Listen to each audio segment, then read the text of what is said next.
海上驾驶游艇是不少人一生追求的梦想。交通部航港局中部航务中心送信记佐却涉嫌受贿，都在2万至5万都有人在卖了，一定是那些对考试没有把握的人。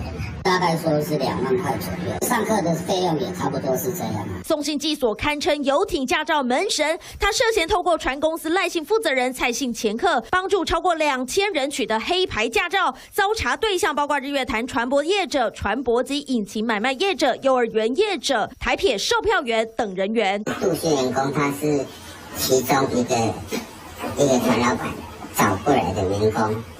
那么因为其实日月潭每一个船长那个船家几乎都跟航港局的宋先生有认识了，因为他职务上的关系。遭影射的日月潭船家喊冤，声明员工早已离开5年多。这名送信记佐，民国78年时任职台中港务局，90年开始经办动力小船发放作业，101年到航港局中航中心在柜台服务，却只手遮天。民国96年开始起，那他每一件收取的金额，大概他个人是收取5000到8000元。送信同仁49位是民众，那针对已经被起诉的呢，18张驾照已经被撤销了。10多年来承办游艇驾照如鱼得水，动起歪脑筋，收贿发放游艇驾照如老鼠会般层层抽佣兜售。